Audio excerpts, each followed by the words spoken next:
భక్త, ఈరోజు నేను నీతో మాట్లాడాలని వచ్చాను. ఏ కారణం లేకుండా కాదు. నీ ఆత్మలో నువ్వే వినిపించిన నిశ్శబ్ద రోదన నన్నిక్కడికి తీసుకువచ్చింది. నువ్వు ఎవరితోనూ చెప్పలేని బాధను నాతో పంచుకోవాలనుకున్నావు కదా భక్తా, అందుకే నేను వచ్చాను.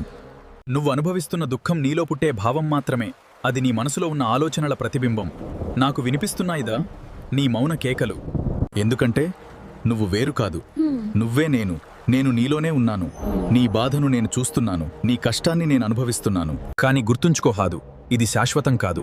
నీ జీవితంలో వచ్చిన ప్రతి పరీక్ష నీ బలాన్ని పెంచడానికి మాత్రమే, నీ ఆత్మను మేల్కొల్పడానికి మాత్రమే. భక్తా, నువ్వు పడిపోవచ్చు, కాని లేచి నిలబడటం నీ విధి. నీ కన్నీళ్లు వృధా కావు, నీ పోరాటం ఫలితమిస్తుంది. నమ్ము, నేను నీతోనే ఉన్నాను, ప్రతి అడుగులో, ప్రతి శ్వాసలో. భక్తా, ఈ వీడియో కనుక నీకు నచ్చినట్లయితే లైక్ చేసి ఓం నమః శివాయ అని కామెంట్ చేయి.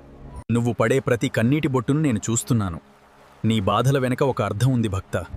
నీ పరీక్షల వెనక ఒక గొప్ప గమ్యం ఉంది.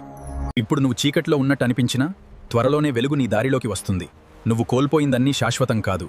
నేను నీకిచ్చేది మాత్రం ఎప్పటికీ నిలిచేది. భయం నీ మనసును బలహీనంగా చేస్తుంది, కాని విశ్వాసం నీకు అసలైన శక్తినిస్తుంది. నన్ను నమ్ము భక్తా, నీ జీవితం యాదృచ్ఛికం కాదు. ప్రతి క్షణం నేను రచించిన కథే. నీ సహనం నీ బలం, నీ నమ్మకం నీ ఆయుధం.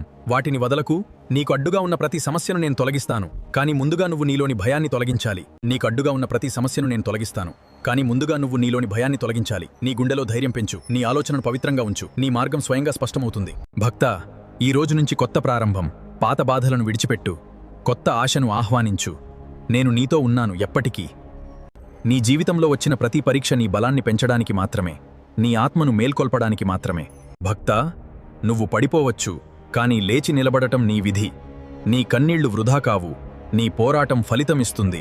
నమ్ము, నేను నీతోనే ఉన్నాను, ప్రతి అడుగులో, ప్రతి శ్వాసలో. భక్తా, ఈ వీడియో కనుక నీకు నచ్చినట్లయితే లైక్ చేసి ఓం నమః శివాయ అని కామెంట్ చేయి. నువ్వు పడే ప్రతి కన్నీటి బొట్టును నేను చూస్తున్నాను. నీ బాధల వెనక ఒక అర్థం ఉంది భక్తా. నీ పరీక్షల వెనక ఒక గొప్ప గమ్యం ఉంది. ఇప్పుడు నువ్వు చీకట్లో ఉన్నట్టు అనిపించినా త్వరలోనే వెలుగు నీ దారిలోకి వస్తుంది. నువ్వు కోల్పోయిందన్నీ శాశ్వతం కాదు. నేను నీకిచ్చేది మాత్రం ఎప్పటికీ నిలిచేది. భయం నీ మనసును బలహీనంగా చేస్తుంది, కాని విశ్వాసం నీకు అసలైన శక్తినిస్తుంది. నన్ను నమ్ము భక్తా, నీ జీవితం యాదృచ్ఛికం కాదు. ప్రతి క్షణం నేను రచించిన కథే. నీ సహనం నీ బలం, నీ నమ్మకం నీ ఆయుధం. వాటిని వదలకు. నీకు అడ్డుగా ఉన్న ప్రతి సమస్యను నేను తొలగిస్తాను, కానీ ముందుగా నువ్వు నీలోని భయాన్ని తొలగించాలి. నీకు అడ్డుగా ఉన్న ప్రతి సమస్యను నేను తొలగిస్తాను, కానీ ముందుగా నువ్వు నీలోని భయాన్ని తొలగించాలి. నీ గుండెలో ధైర్యం పెంచు, నీ ఆలోచనను పవిత్రంగా ఉంచు. నీ మార్గం స్వయంగా స్పష్టమవుతుంది. భక్తా, ఈ రోజు నుంచి కొత్త ప్రారంభం. పాత బాధలను విడిచిపెట్టు, కొత్త ఆశను ఆహ్వానించు. నేను నీతో ఉన్నాను ఎప్పటికీ.